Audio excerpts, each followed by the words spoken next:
Good morning, everybody, from Independence, Missouri. I am here at the Harry S. Truman Presidential Library and Museum with President Tom Stevens and his beautiful wife, Ms. Barbara Stevens of the Korean War Veterans Association, and Dr. Sandra Shea, the senior archivist of the library. And we are going to, he's going to explain to us a little bit about the significance of, first of all, the grave site of the president, which we are going to show you, and about the president's role in the Korean War. Sure. Well, I want to welcome everyone here this morning to the Truman Presidential Library.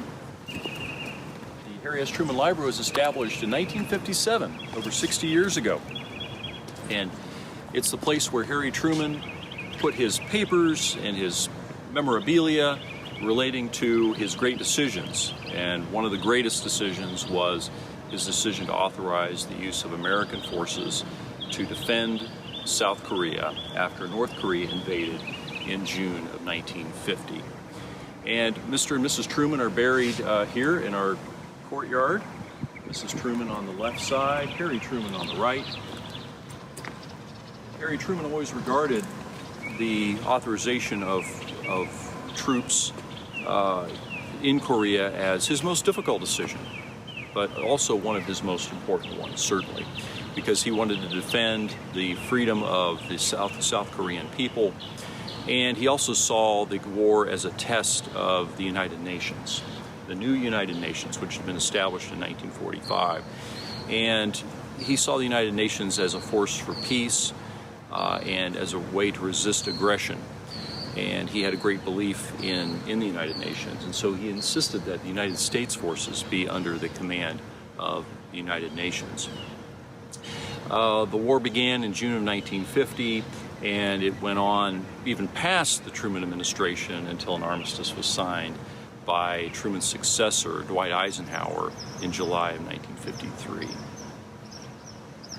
Well, I wonder what President Harry Truman would have done currently in the ongoing peace talks. You know, I know he appreciated the veterans, and because I believe he's the one that made Armistice Day from World War I Veterans Day. Am I correct? I believe that's correct. And Truman himself was a veteran. He served in World War I. He was a combat officer in the artillery, commanded almost 300 men there in France in World War I. And so Truman knew what war was like, because he had experienced it firsthand.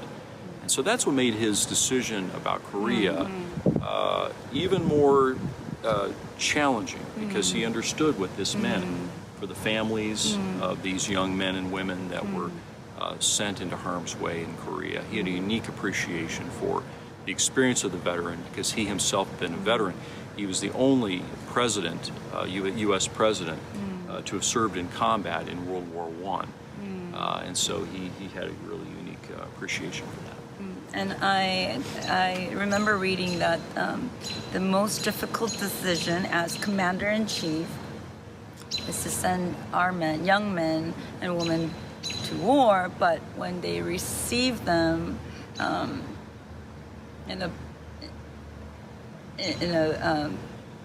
I can't even say it, in a body bag, is when they're extremely pained. And the Korean War did cost more than 36,000 lives and 8,000 POW MIAs. Probably by the time, because most of the war, the difficult part of the war, took place during his presidency. So I am here to honor. Oh, do you have? Yeah, I have one more quick story for you, if you don't mind, Hannah, and that relates to your point. When Mr. Truman died in 1972, he kept an office here at the library, and we found in his desk a letter that had been sent to him from the family of a young man who was killed in Korea. And that letter, along with the letter, was the Purple Heart that the son had earned in Korea. and the family was returning the Purple Heart to Mr. Truman. And the letter was bitter and even angry about Mr. Truman and his use of authorizing their son to go to Korea. Truman kept that letter in his office desk, you know, as we think probably because it had special significance to him.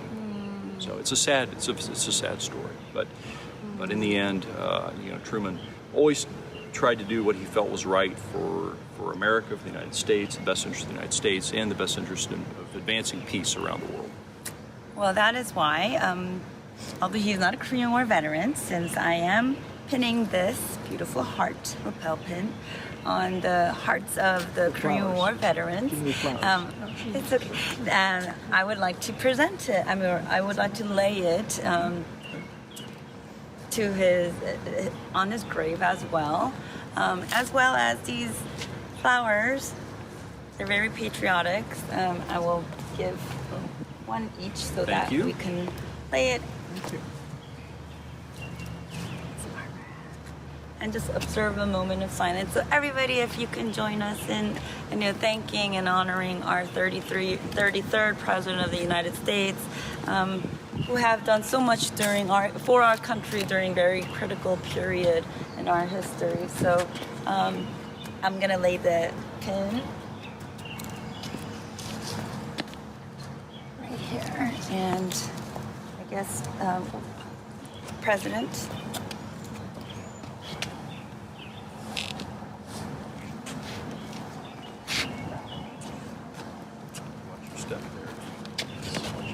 It's a little bit muddy.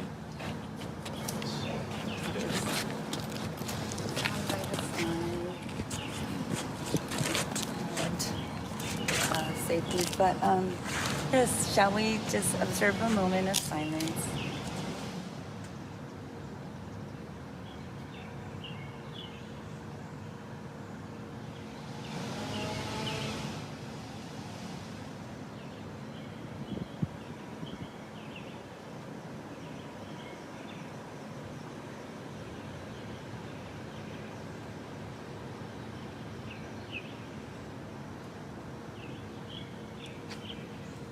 Well, thank you so much, everyone. It is Memorial Day soon, so I do hope that you would remember all those who paid the ultimate sacrifices to defend our freedom that we are continuing to enjoy today. So thank you to all the members of the armed forces that are out there, and be careful, and we all appreciate you and thank you. So please continue to join me in my 50-state, 70-city, 90-day journey across America to honor veterans and promote peace. This is my state number 16. Remember77.org. Thank you.